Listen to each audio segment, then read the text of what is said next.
இந்த road show என்று சொல்லக்கூடிய சாலைகளிலே இந்த ரோட் ஷோக்களை நடத்த அனுமதிக்க கூடாது. இந்த நோய் நரேந்திர மோடியிடமிருந்து தொற்றி இன்னைக்கு தமிழ்நாட்டில் இருக்கிற ஆளுங்கட்சி, எதிர்கட்சி, சினிமாக்காரர்களை தலைமையாக இருக்கிற கட்சி என்று எல்லாரும் போட்டி போட்டுக்கொண்டு தங்கள் பலத்தை நிரூபிப்பதற்காக ஒரே இடத்தில் மக்களை கொண்டு வந்து குவிப்பதனுடைய விளைவுதான் இந்த பாதிப்பு. காவல்துறை ஏற்கனவே இது போதுமான இடம் இல்லை, அதனால ரோட் ஷோ வேண்டாம் என்று சொல்லியிருக்கிறார்கள். இரண்டாவது, அந்த இடத்துல தமிழக வெற்றி கழகத்தில் இத்தனை ஆம்புலன்ஸ் எங்ககிட்ட பாதிக்கப்பட்ட மக்களை காப்பாற்றுவது இருக்கு என்கிற பெயர்ல கொடியை கட்டிக்கிட்டு விஜயனுடைய படத்தை ஒட்டிக்கிட்டு அந்த பல்லாயிரக்கணக்கானர்கள் குவிந்திருக்கிற அது நடு மத்தியில ஒரு நகர்வலம் மாதிரி வந்திருக்கிறாங்க. ஒண்ணு. இரண்டாவது, பாதிக்கப்பட்டு மயக்கம் போட்டு விழுந்த உடனே அங்க உள்ளூர்ல இருக்கிற ஆம்புலன்ஸ்களுக்கு தகவல் சொல்லியிருக்காங்க பொதுமக்கள்.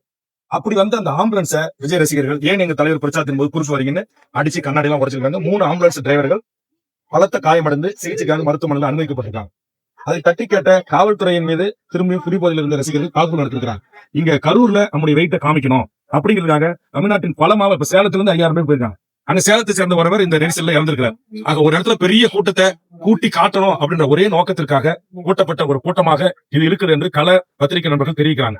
அதனால இனி எக்காரணத்தை கொண்டும் இது போன்ற சாலை விவரங்களில் இந்த ரோட் ஷோக்களை தமிழ்நாடு அரசு உடனடியாக தடை விதிக்கணும். இதற்கு காரணமாக இருந்தவர்கள் யாராக இருந்தாலும் அவர்கள் மீது கொலை வழக்கு பதிவு செய்து அவர்கள் உடனடியாக கைது செய்யப்பட்டு சட்டத்தின் முன் நிறுத்தப்பட வேண்டும். இதுதான் இன்றைக்கு ஒட்டுமொத்த தமிழ் மக்களுடைய கோரிக்கை.